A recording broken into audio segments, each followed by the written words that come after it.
वहां पर जन सुविधाओं के विकास और अंत्येष्टि स्थलों के लिए भी बजट का प्रावधान इसमें किया गया है और एक नई स्कीम इसमें लागू की जा रही है, उत्तर प्रदेश मातृभूमि योजना, जिसके अंतर्गत प्रदेश के अंदर कोई भी व्यक्ति जो प्रवासी नागरिक है उत्तर प्रदेश का, वो अगर अपने ग्राम पंचायत में अपने किसी पूर्वज के नाम पर कोई निर्माण कार्य कराना चाहता है, कोई बहुउद्देशीय भवन बनाना चाहता है, कोई कन्वेंशन सेंटर बनाना चाहता है, कोई लाइब्रेरी बनाना चाहता है या किसी अन्य निर्माण कार्य के लिए, तो उसमें इस योजना के अंतर्गत हम उसे जोड़ रहे हैं और इसके माध्यम से फिर हम उसे एक स्थान देंगे और उसके साथ एक एमओयू करते हुए उसका उपयोग ग्राम पंचायत कर पाएगी और गांवों के विकास में प्रवासी नागरिकों की भूमिका को भी हम इसके साथ जोड़ पाएंगे। योजना हम लागू करने जा रहे हैं। जल जीवन मिशन, हर घर नल। आप सब जान सकते हैं कि प्रदेश के अंदर तेजी के साथ ये आच्छादन की प्रक्रिया बढ़ रही है। हमारा अनुमान है कि इस वित्तीय वर्ष में हम 1 करोड़ से अधिक घरों तक शुद्ध पेयजल का कनेक्शन उपलब्ध कराने में समर्थ हो जाएंगे। 1 करोड़ परिवार तक। आप इस बजट में जल जीवन मिशन के लिए 21,000 करोड़ रुपए का प्रस्ताव किया गया है। एक बड़ी राशि इसके लिए उपलब्ध कराई जा रही है। जल संरक्षण के लिए भूजल स्तर के मापन और उन्हें पूर्व में स्थापित जो पोजीमीटर थे, वहां पर डिजिटल वाटर लेवल रिकॉर्डर की स्थापना हेतु हम 23-24 में उसकी एक व्यवस्था प्रदेश के अंदर करने जा रहे हैं, जिसमें नवीन डिजिटल वाटर लेवल रिकॉर्डर की स्थापना के लिए भी इस बजट में प्रावधान किया जा रहा है। उत्तर बुंदेलखंड क्षेत्र में एक नवीन योजना India Israel Bundelkhand water project प्रारंभ करने का एक प्रस्ताव है और साथ साथ अटल भूजल योजना के अंतर्गत प्रदेश के अंदर जो 26 क्रिटिकल विकास खंड थे, उन विकास खंडों के लिए भी हम लोगों ने प्रदेश के एक बजट का प्रावधान इसमें किया है। वाराणसी में रोपवे के लिए बजट का प्रस्ताव है। Kanpur metro, Agra metro, Delhi, Ghaziabad, Meerut rapid rail के लिए व्यवस्था की जा रही है और मेट्रो प्रदेश के अंदर गोरखपुर, वाराणसी, प्रयागराज, मेरठ, अन्य जो शहर हैं, इन सब में भी एक वित्तीय प्रस्ताव किया गया है मेट्रो के लिए। प्रदेश के अंदर एक नई योजना और शहरी क्षेत्र में विकसित की जा रही है, वह है मुख्यमंत्री शहरी नई यानी न्यू सिटी प्रोत्साहन योजना। यह योजना, इसमें 3,000 करोड़ रुपए की व्यवस्था इस बजट में की जा रही है, जिसके माध्यम से न्यू सिटी के निर्माण के लिए प्रदेश के अंदर $1 ट्रिलियन की इकोनॉमी को प्राप्त करने की दिशा में जो आदरणीय प्रधानमंत्री जी का विजन है, उसके अनुरूप इसको आगे बढ़ाने के लिए न्यू सिटी के निर्माण के लिए भी एक प्रोत्साहन राशि इसके माध्यम से हम लोग देने जा रहे हैं, जिसमें 50% प्रोत्साहन राज्य सरकार देगी और 50% संबंधित अथॉरिटी ऋणों के माध्यम से अपने स्रोत से वहन करेगी। ये कार्यक्रम हम इसके साथ जोड़ने जा रहे हैं। प्रदेश के अंदर बाढ़ नियंत्रण के स्थायी समाधान के लिए भी, प्रदेश में नए नलकूपों के निर्माण के लिए भी और प्रदेश के अंदर आपने देखा होगा पिछले 5 वर्ष के अंदर हम लोगों ने बाण सागर परियोजना, अर्जुन सहायक परियोजना, सरयू नहर राष्ट्रीय परियोजना जैसी लगभग 1 दर्जन सिंचाई की परियोजनाओं को तेजी के साथ समयबद्ध ढंग से आगे बढ़ाया था, जिसके परिणाम स्वरूप प्रदेश में लगभग 22 लाख हेक्टेयर भूमि को अतिरिक्त सिंचाई की सुविधा प्राप्त हुई थी। इस बजट में मध्य गंगा नहर परियोजना के साथ साथ अन्य जो लंबित परियोजनाएं थी, जो वर्षों से दशकों से चल रही थी, उन्हें समयबद्ध ढंग से आगे बढ़ाने के लिए हम लोगों ने एक बड़ी कार्य योजना को इसके साथ अपने साथ यहां पर जोड़ा है और उन कार्यक्रमों को भी हम लोग आगे बढ़ाने का कार्य कर रहे हैं। प्रदेश में जितने भी स्वास्थ्य संबंधी योजनाएं हैं, हेल्थ इंफ्रास्ट्रक्चर पर विशेष ध्यान देते हुए 1 डिस्ट्रिक्ट 1 मेडिकल कॉलेज के लक्ष्य को प्राप्त करने के लिए प्रदेश के अंदर प्रधानमंत्री Ayushman Bharat health infrastructure mission के साथ ही प्रदेश के अंदर जहां पे जो लोग उससे आच्छादित नहीं हो पा रहे हैं और वास्तव में नीडी हैं, उन लोगों को मुख्यमंत्री जन आरोग्य योजना के अंतर्गत उन्हें लाभान्वित करने के लिए भी 250 करोड़ रुपए का प्रस्ताव इसमें किया गया है। प्रदेश के अंदर पंडित दीनदयाल उपाध्याय राज्य कर्मचारी कैशलेस चिकित्सा योजना के अंतर्गत भी 150 करोड़ रुपए की व्यवस्था यहां पे राज्य कर्मचारियों के लिए प्रस्तावित किया गया है। प्रदेश में जो मैंने पहले ही बताया था, Uttar Pradesh institute of pharmaceutical research and development की स्थापना के लिए भी धनराशि का प्रावधान उसमें किया गया है। जितने भी हमारे गवर्नमेंट मेडिकल कॉलेजेस हैं, जहां पे नर्सिंग और पैरामेडिकल के कॉलेज नहीं स्थापित हो पाए हैं, वहां पर इनके लिए भी धनराशि की व्यवस्था इस बजट में की गई है। प्रदेश के अंदर मिलावट को से बचाव करने के लिए प्रदेश के अंदर खासतौर पर खाद्य सुरक्षा और औषधि प्रशासन विभाग में के माध्यम से हर कमिश्नरी स्तर पर हम लोग एक उच्च स्तरीय लैब की स्थापना कर सकें। इस बजट में 200 करोड़ रुपए का प्रावधान इसके लिए हर एक कमिश्नरी के स्तर पर एक उच्च स्तरीय लैब की व्यवस्था के साथ साथ प्रदेश के युवाओं के लिए अच्छे करियर के लिए और उनको जॉब मिल सके, इंडस्ट्री को इंस्टीट्यूशन को इंडस्ट्री के साथ जोड़ने के एक बड़े कार्यक्रम के साथ प्रदेश सरकार पहले ही कार्य कर रही है। टाटा टेक्नोलॉजीज के साथ प्रदेश ने 150 से अधिक आईटीआई को उनके साथ जोड़ने के एक बड़े कार्यक्रम का प्रावधान इसमें किया है, जिसमें बहुत शीघ्र टाटा टेक्नोलॉजीज के साथ हमारा इसके साथ एमओयू होगा, जिससे आने वाले समय में बड़े पैमाने पर उत्तर प्रदेश के युवा इसमें प्रशिक्षित हो पाएंगे। युवाओं को उद्योगों में अप्रेंटिसशिप के तहत मुख्यमंत्री अप्रेंटिसशिप की स्कीम प्रदेश के अंदर लागू की गई है, जिसमें एक राशि की एक प्रस्ताव हम लोगों ने इसके साथ की है कि किसी भी ऐसे उद्यम में जहां उत्तर प्रदेश का युवा किसी अप्रेंटिसशिप की स्कीम के साथ जुड़ता है, तो उसमें एक निश्चित अवधि के तहत वो युवा वहां प्रशिक्षण लेगा। आधा मानदेय इंडस्ट्री देगी, आधा सरकार उसको देगी और उसके पास एक अनुभव भी होगा। ये व्यवस्था प्रदेश के अंदर लागू की जा रही है। 70 करोड़ रुपए की व्यवस्था हम लोगों ने इसमें की है। मैंने पहले आपको इस बार के बारे में बताया था। उच्च शिक्षा में मिर्जापुर में मां बिंदुवासिनी राज्य विश्वविद्यालय, देवीपाटन मंडल में मां पाटेश्वरी राज्य विश्वविद्यालय, मुरादाबाद मंडल में भी एक स्टेट यूनिवर्सिटी की स्थापना के लिए 50 करोड़ रुपए की व्यवस्था हम लोगों ने प्रस्तावित की है। प्रत्येक स्तर पर यानी ग्राम पंचायत स्तर पर और वार्ड स्तर पर डिजिटल लाइब्रेरी की स्थापना के लिए भी व्यवस्था की जा रही है। प्रदेश में सीएम अप्रेंटिसशिप की स्कीम सर्टिफिकेट, डिप्लोमा और टेक्निकल कोर्सेज करने वाले बच्चों के लिए तो थी, लेकिन सामान्य स्नातक या डिप्लोमाधारी जो बच्चे थे उनको ये सुविधा का लाभ नहीं मिल पा रहा था। इस बार हम लोगों ने 100 करोड़ रुपए की एक व्यवस्था मुख्यमंत्री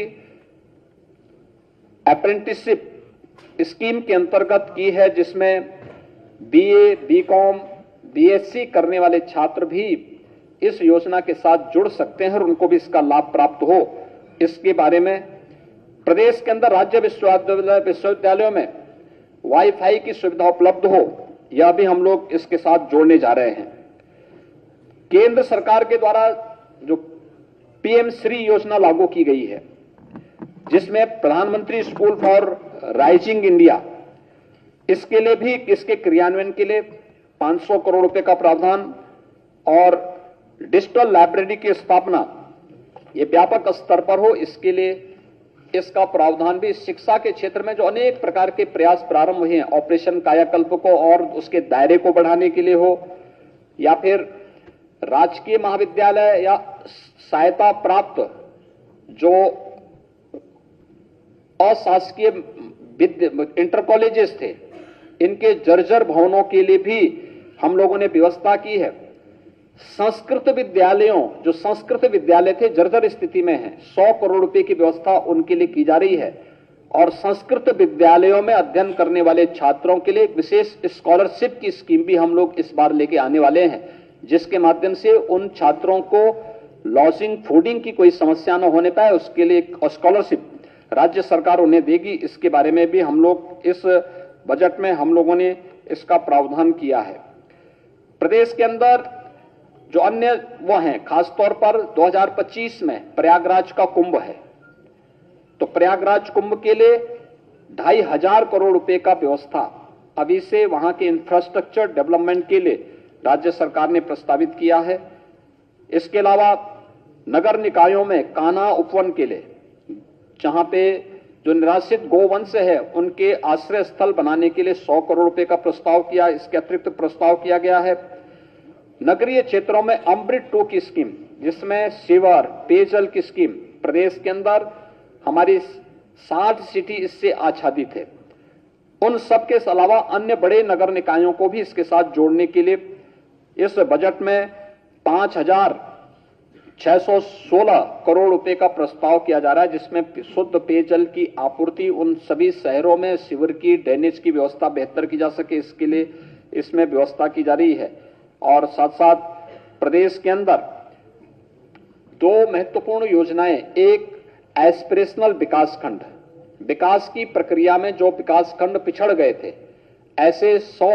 विकास खंडों पर प्रदेश सरकार ने कार्य प्रारंभ किया है, उनके लिए भी, और 100 नगर निकायों को प्रदेश में पिछले 5 वर्ष के अंदर नगर निकायों का दायरा बढ़ा है। आज 762 नगर निकाय यूपी के अंदर हैं।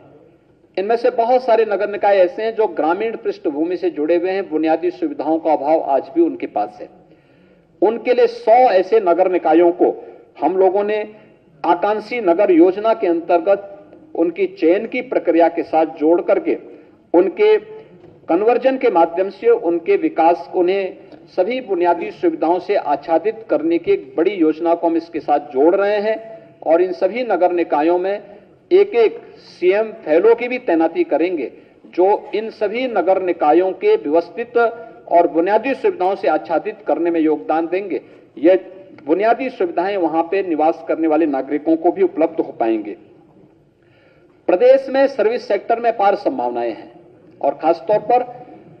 पर्यटन क्षेत्र में स्पिरिचुअल जो टूरिज्म है उत्तर प्रदेश का, ये उत्तर प्रदेश की एक बड़ी पूंजी है। इसको प्रोत्साहित करने के लिए मुख्यमंत्री पर्यटन संवर्धन योजना, पर्यटन योजना के अंतर्गत 300 करोड़ रुपए का प्रस्ताव इस बार फिर से हम लोगों ने इसमें की है। सहारनपुर के शाकंभरी देवी मंदिर के समय की मंदिर में पर्यटन सुविधाओं के विकास के लिए यहां पर इसमें व्यवस्था की है। युवाओं के विशेष प्रशिक्षण, गाइड का प्रशिक्षण दिया जाना हो, अन्य कार्यक्रमों को प्रोत्साहित करने के लिए भी यहां पर इसके लिए व्यवस्था की जा रही है। इको टूरिज्म लखनऊ के लिए भी इस बजट में प्रस्ताव किया गया है। बुंदेलखंड में टूरिज्म के पार संभावनाएं हैं। वहां के किलों को टूरिज्म सर्किट के रूप में आगे बढ़ाने के लिए और वहां पे पर्यटन की अन्य संभावनाओं को आगे बढ़ाने के लिए बौद्ध परिपथ की दृष्टि से उत्तर प्रदेश अत्यंत समृद्धशाली है। इसके लिए भी प्रदेश के अंदर हम लोगों ने बजट में इसका व्यवस्था की है। सुख तीर्थ के डेवलपमेंट के लिए जो मुजफ्फरनगर में है उसके लिए हम व्यवस्था करने जा रहे हैं। नैमिषारण्य तीर्थ के विकास के लिए भी यहां पर व्यवस्था की जा रही है और प्रयागराज में आगामी कुंभ को ध्यान में रख करके वहां के समेकित विकास के लिए भी एक बजट में प्रावधान किया जा रहा है। प्रदेश के अंदर इसके साथ ही प्रदेश के अंदर एक फैमिली आईडी कार्ड लागू करने की व्यवस्था, यह इस बजट में उसका प्रावधान किया जा रहा है और एक व्यवस्था की जा रही है कि हर परिवार के पास अपना एक फैमिली कार्ड होगा। किन योजनाओं का लाभ उस परिवार को प्राप्त हो रहा है और किन योजनाओं से परिवार अभी वंचित है, फिर 100% सिचुएशन की तरफ उन परिवारों को बढ़ाना। इस फैमिली आई कार्ड योजना को भी हम प्रदेश के अंदर आगे बढ़ाने का कार्य कर रहे हैं। खेलों को प्रोत्साहित करने के लिए 950 करोड़ रुपए का प्रावधान इस बजट में किया जा रहा है। साथ साथ खेल के विभिन्न प्रकार के विकास की योजनाओं को आगे बढ़ाने के साथ साथ मेजर ध्यानचंद स्पोर्ट्स विश्वविद्यालय में 300 करोड़ रुपए की व्यवस्था, पूर्व खिलाड़ियों और पहलवानों को आर्थिक सहायता के लिए भी धनराशि की व्यवस्था की गई है। खेलो इंडिया यूनिवर्सिटी गेम्स के लिए भी व्यवस्था की जा रही है और वाराणसी और मेरठ में शूटिंग रेंज की स्थापना के लिए भी, अयोध्या में अंतर्राष्ट्रीय क्रीड़ा संकुल के निर्माण के लिए भी इस बजट में व्यवस्था की जा रही है। और पहली बार प्रदेश में व्यवस्था की जा रही है कि निजी जो खेल अकादमी है सरकार उनको भी प्रोत्साहित करेगी इसका प्रावधान भी हम लोगों ने बजट में किया है। मैनपुरी को मुख्य पर्यटन केंद्र के रूप में विकसित करने के लिए वहां एक संग्रहालय का प्रावधान हम बजट में करने जा रहे हैं। आजमगढ़ के हरिहरपुर में, हरिहरपुर आजमगढ़ का एक ऐसा गांव है जहां पे कला की सभी प्रकार की विधाओं को प्रोत्साहन मिला है और लंबे समय से मिला है। गायन, वादन और नृत्य तीनों प्रकार की विधाएं, इस गांव में एक संगीत महाविद्यालय के निर्माण के लिए भी धनराशि की व्यवस्था बजट में की गई है। प्रदेश में भारतीय हिंदू नाट्य अकादमी के प्रेक्षागृह के नवीनीकरण के लिए भी उत्तर प्रदेश राज्य पुरातत्व विभाग द्वारा संरक्षित स्मारकों और जो पुरातन स्थल हैं उनके लिए भी धनराशि की व्यवस्था की गई और शहीद स्मारकों के निर्माण के लिए भी प्रदेश में इस बजट में हम लोगों ने प्रस्ताव किया है। प्रयागराज में भजन संध्या स्थल के निर्माण के लिए, मिर्जापुर में त्रिकोणीय क्षेत्र मां विंध्यवासिनी का मंदिर, मां अष्टभुजा मंदिर, मां काली खो मंदिर के परिक्रमा पथ के विकास के लिए भी यहां पर बजट में विशेष प्रावधान किया गया है। सीतापुर में नैमिषारण्य में वेद विज्ञान अध्ययन केंद्र की स्थापना, काशी हिंदू विश्वविद्यालय में वेद विज्ञान केंद्र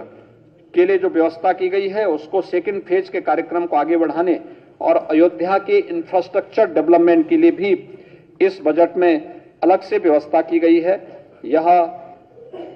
ये कार्यक्रम सभी हम लोगों ने किए हैं। प्रदेश के अंदर इस बार के वर्षा काल में फिर से हम 35 करोड़ वृक्षारोपण प्रदेश के अंदर करके अगले कुछ वर्षों के अंदर प्रदेश के अंदर वन आच्छादन को